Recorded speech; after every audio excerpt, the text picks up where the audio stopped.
Hi, this is Linda and Aaron with Traveling Flamingo. We just had a trip of the West Coast.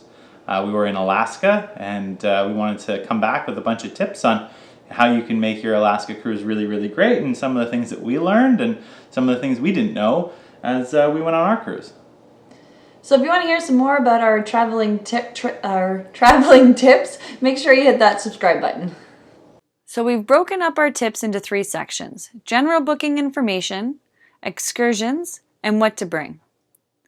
Our first tip is if you should do northbound leaving from Vancouver or Seattle or southbound leaving from Alaska. The benefit of doing the northbound leaving from Vancouver or Seattle is that you'll start to see more and more beautiful nature as you go. If you're traveling from Alaska down, things are just going to become progressively greener rather than the more Alaska feel ending with glaciers.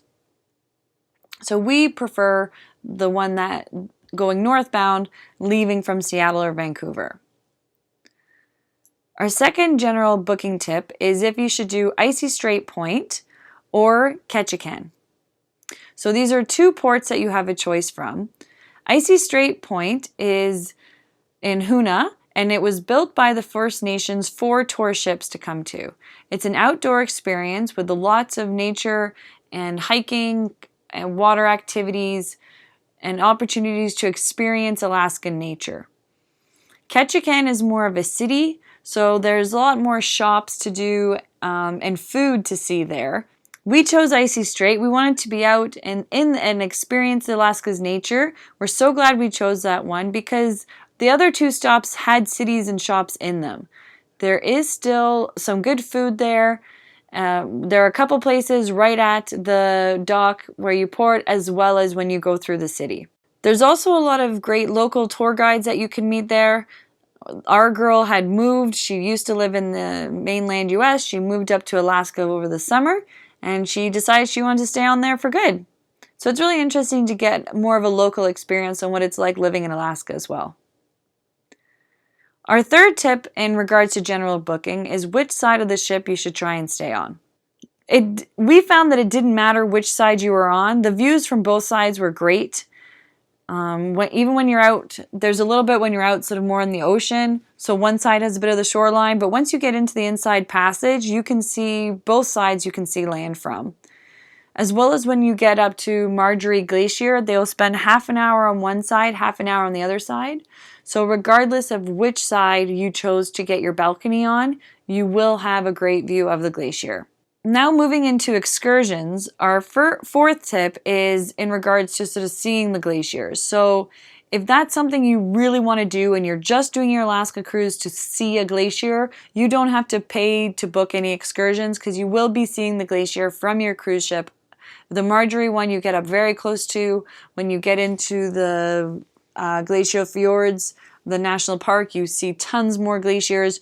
You do not need to book an excursion to see the glacier. We were also really fortunate that while we were in front of the Marjorie Glacier, there was some calving, so you could hear that sort of white thunder that the glacier creates.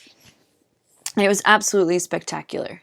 Our 5th tip is if you don't want to be booking your excursion with the cruise line, because they do tend to be more expensive. We were a little bit worried, being that we've never been there before. If we don't book our excursions with the cruise ship, what's going to happen? Will we have time to get back?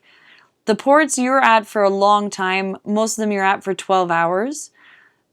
A lot of the tour groups, locals will come to the ports. They set up booths. They have shops there that if you're looking to do a hike, kayaking, if you're wanting to take a gondola, if you're wanting to do just a bus tour, that there are multiple options right there at the port.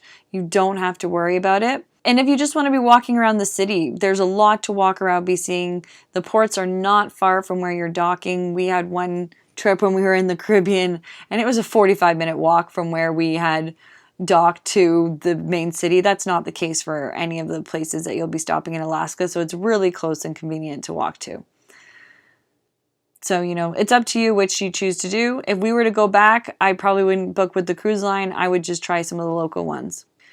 In regards to the shopping, our 6th tip, many of the shops that are right at the cruise line, at where you dock, are owned by the cruise line. So the tip that was given to us by one of our tour guides was that if you're wanting to be supporting the locals, make sure you actually walk into town a bit more, and so that way you're supporting the local stores, companies, and not just the cruise corporations.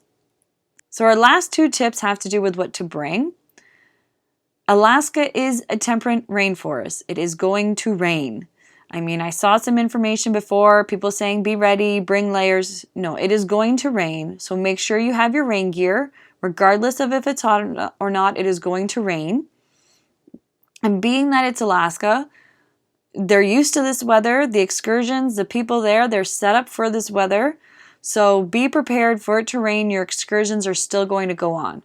You know, the 2 days for us it rained were 2 days we had excursions, one of which we were kayaking. We still went out kayaking. And the other day we were rock climbing, and they did have tents and stuff set up, but we were out rock climbing in the rain. So be prepared. Our last tip is in regards to what you should be bringing for clothing wear for dinner. You know, your formal nights, you know, there are rules that you do need to be following for that. But in terms of the regular night, it's far more casual than we've had on any of our other cruise ships. Most people were wearing jeans. You are allowed to wear jeans providing they are not cut off and ripped. And we found that that is what most people were wearing. So make sure you are following your cruise ship's guidelines, but most people are going to be going to the minimum, keeping it really casual. You know, it is a bit cooler as you're getting up there in the wind, so people are just trying to be comfortable and staying warm. So we hope that you found our tips helpful. If you have any suggestions of what other tips that should be on this list, please let us know in the comments below. And make sure you hit that subscribe button. Thanks for watching.